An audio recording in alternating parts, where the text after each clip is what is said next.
We have the honor and the pleasure to present to you the Air France-KLM case, the 2020 turnaround program with a strong tailwind, brought to you by KPMT, represented by its consultants Lilian, Ralph, Ilias and Geert.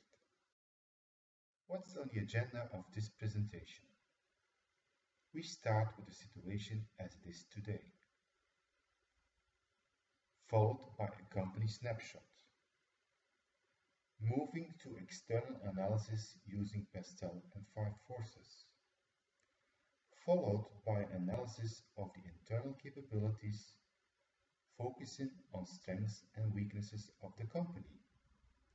In the SWOT, we will highlight the outcomes of the external and the internal analysis, and SWOT will be used as starting point to define the 5 key strategies for the future. Situation today: 2 airline operations under a single corporate umbrella with different company cultures. Within the group, we have another 30 smaller companies. 9 months 2012 showed very poor financials. We still have one of the largest networks in the world. For the company snapshot, we are using the BCG matrix. In the previous slide, we've shown you that Air France-KLM has still one of the largest networks in the world. So this would mean that passenger transport and catering has still a relatively high market share, but is operating unfortunately in a market with a low growth rate. On the other hand, maintenance and cargo can be considered as having a very low market share. Let me walk you through the external analysis we have been using Pastel as tool. Political. We see reducing security regulations at airports as well as more international trade. Economical. We see a global economy that's growing again, big countries that are booming. Unfortunately, Europe is still lagging behind. Social. Generations in US and Europe are getting older. We see new middle classes popping up in Asia and South America. Technological. Less consuming jet engines, and we see also that the traveler is getting more power through internet by ordering, doing the check-in, and also printing his own boarding passes. Ecological.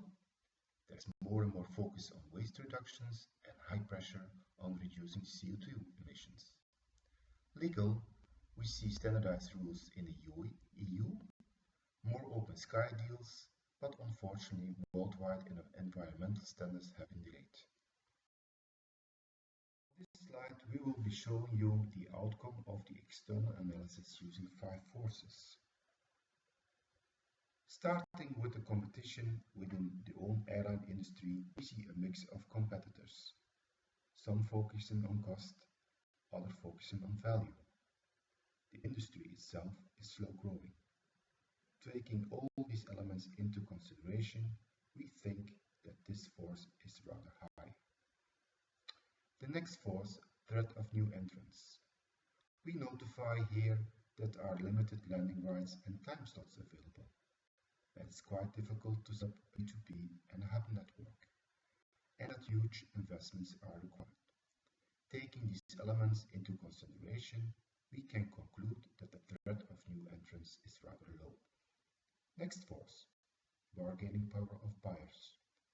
Travelers, as well for leisure as well for business, are very price sensitive and require a high quality. They also have low switching costs. This brings us to the conclusion that the bargaining power of buyers is rather medium.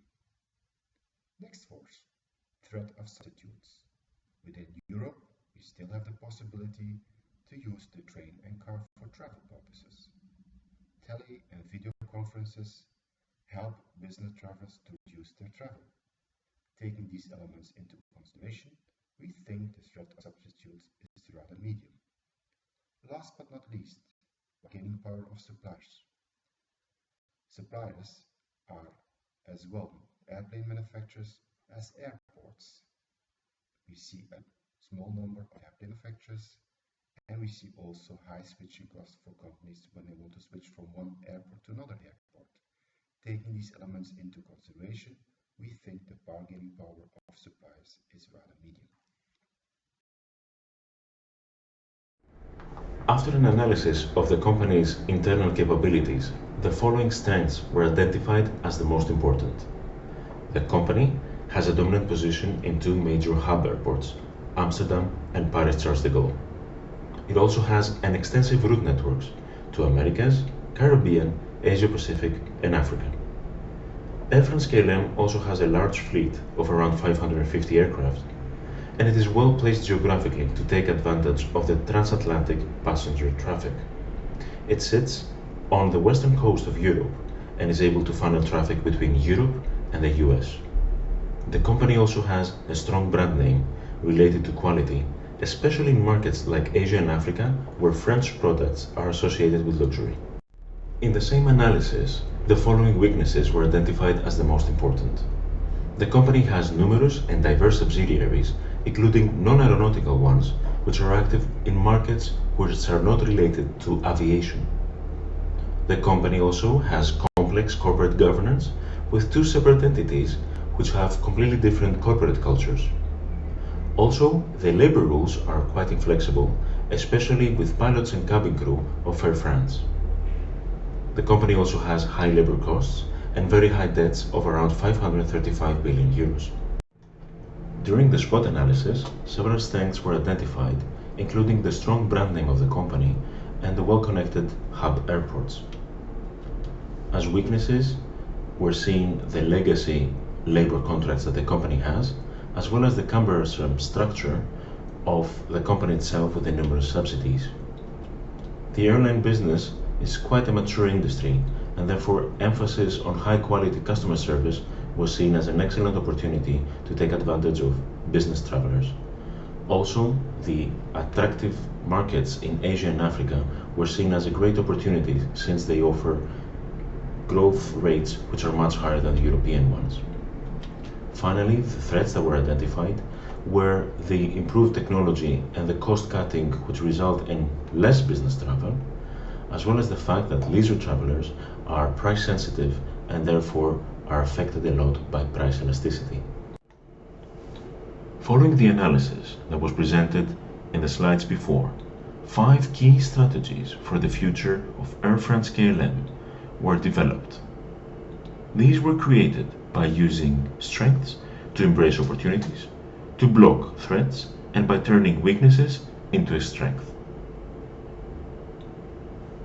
For example, the company's brand name as well as reputation for quality, business customers, and the growth of the Asian and African market were all combined to create the first strategy. This strategy calls for investment in business class quality and to expand direct flights to Asia by using primarily the Air France brand. As a second strategy, we recommend that the company expands its capacity and number of direct destinations to Americas. In this way, we believe it takes advantage of both its dominant position in major hubs as well as its geographic position for transatlantic flights.